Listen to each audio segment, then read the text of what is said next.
Salut, du coup moi c'est Margot Anquet, je suis photographe de rap français. Alors l'histoire est un peu compliquée. On va dire que quand j'étais jeune, j'ai fait beaucoup de photos. J'ai eu même mon premier shoot payé à 14 ans. Ensuite, j'ai dû arrêter pour diverses raisons. Je me faisais décourager par les gens autour de moi et parce qu'en plus j'avais les études à côté. Et puis un jour, la vie m'a fait un signe. Je me suis cassé la clavicule et pendant 3 mois, j'étais bloquée chez moi parce que c'était la période Covid. J'ai eu plein de problèmes avec l'école qui me disaient que bref, je pouvais pas retourner, etc., etc. Et du coup, c'est ce moment-là où je me suis décidée à aller récupérer la vieille caméra de mon père et à la foutre sur un trépied, la mettre sur un trépied.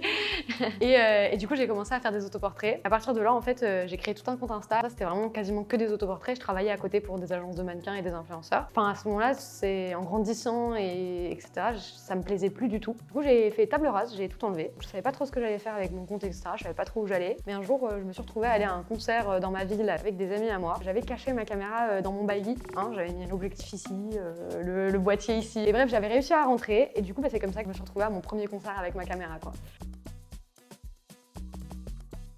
En vrai, mes inspirations, elles sont multiples. Je pense que déjà, c'est ma vie au quotidien, la vie de mes amis au quotidien, les musiques aussi, parce que c'est hyper important d'écouter un son. D'ailleurs, je pense qu'il va y avoir plein de nouveaux concepts qui arrivent. Ça, j'en dis pas trop et voilà. Il y a plein de trucs qui arrivent. Tout ce qui m'entoure en vrai. Tout ce qui m'entoure au quotidien, ça peut être tout et rien. Mon identité artistique, je pense que je l'ai développée au fur et à mesure des années. Pour ceux qui ne me connaissent pas, je fais de la photo qui est hyper sombre et hyper colorée. Donc déjà, j'aime beaucoup ce paradoxe-là. C'est quelque chose qui me parle, toute ma vie est paradoxale. Ma passion première, c'est l'étalonnage. Donc en fait, c'est vraiment en faisant de l'étalonnage, en essayant, en allant toujours plus loin, en poussant le truc, j'ai trouvé ce qui me plaisait le plus, et c'est-à-dire ce style de photo, le style très sombre et très coloré, avec beaucoup de netteté et de clarté dessus, quoi.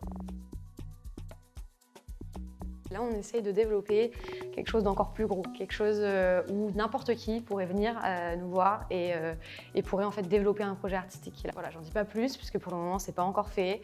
Il y a plein de choses qui arrivent sur mon compte Insta. Faut aller voir, il faut suivre. Mais ouais, il y a plein de choses, mais pour le moment, on peut pas trop en parler malheureusement. Mon son du moment, du coup, c'est Les Guy de Luther. C'est même pas mon son du moment, c'est mon son d'il y a un moment. Et ça fait genre 5 mois que je l'écoute en boucle, parce qu'il est juste incroyable ce son. Un de mes artistes du moment, SO La Lune, enfin du moment. Voilà, on l'écoute depuis. Et voilà, SO La Lune et Metro Boomin. Hein. Metro Booming. Attends. Metro Booming. Okay. Du coup, ouais, il y a genre plein d'artistes en vrai en ce moment. Je peux pas vous faire toute ma playlist malheureusement, mais j'avais mis ma playlist à un moment sur Insta, les gars, faut aller voir. Au revoir. Je sais pas dire au revoir en fait.